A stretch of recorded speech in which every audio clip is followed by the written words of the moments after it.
Elections start అయ్యాయి కదా ఒక 2 మంత్స్‌లో ఏపీలోని. అవునవును. సీఎం ఎవరు అయ్యే అవకాశం ఉంటుంది? అంతా 50-50 ఉందన్న ఇప్పుడు. హ్మ్. చెప్పలేము. అంటే ఈ జగన్ పరిపాలన ఎలాగనిపించింది మీకు? పర్లేదండి, బాగానే ఉంది. హ్మ్. అంటే చాలామంది బాగోలేదు అంటున్నారు కదా!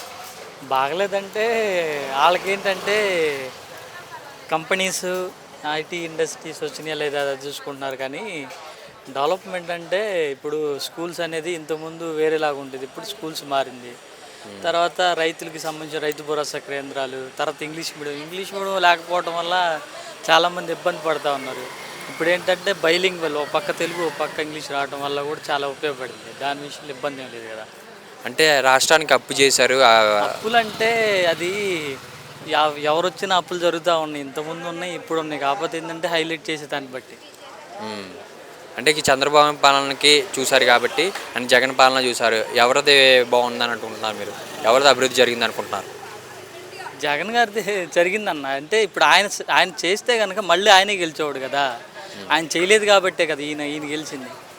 ఒకసారి అవకాశం ఇద్దాం ఈయన కూడా చూద్దాం అని చెప్పి. అంటే వేల కోట్లు వెనకేసుకున్నాడు అని అంటున్నారు కదా, దాని గురించి ఏమంటారు? దాని గురించి మనకు తెలియదన్న, దాని గురించి అంతా.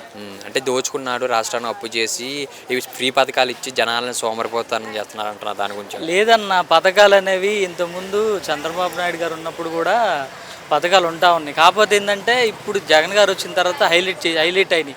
ఆయన నవరత్నాలని హైలైట్ చేసింది ఏంటంటే వాలంటీర్స్ ద్వారా ఇప్పుడు అందరికి డైరెక్ట్గా బెనిఫిట్ పొందుతున్నారు కాబట్టి పథకాలు అని తెలుస్తుంది. కానీ ఇంతకుముందు ఆయన పథకాలు ఇచ్చాడు, ఈయన పథకాలు ఇచ్చాడు. పథకాలు కూడా అందరికీ అందలేదు, వాళ్ళకి అందాయి అంటున్నారు కదా, దాని గురించి ఏమంటారు? లేదన్న, అది అట్లేం కాదు, అవుతా ఉంది. మీకు అందాయి అంటున్నా పథకాలు? మాకు అందాయి. అంటే ఏ ఏ ఎక్కడికి వెళ్ళా సరే, ఏ ఎక్కడికి వెళ్ళా సరే 175కి 175 సీట్లు కన్ఫామ్గా మాకే వస్తాయి అని అంటున్నారు జగన్. అంతే ఉండదన్న, ఒక 100 నుంచి 120 మధ్యలోనే. ఇంకా అంత అయితే రావు ఈసారి వచ్చినంత. ఇంతకుముందు వచ్చినంత అయితే ఈసారి రావు. అంటే చంద్రబాబు నాయుడు పవన్ కళ్యాణ్ పత్తిలోనే వస్తున్నారు, ఓడిపోతున్నారని తెలుసు కదా, అందుకే అట్లా వస్తున్నారు అంటున్నారు, దాని గురించి అంటారు. అది చెప్పలేమన్న, అది కొంతమంది ఎవరిష్టం వాళ్ళు బలాన్ని పంచుకోవాలనుకుంటారు కానీ ఎవరైనా ఇది చేసి.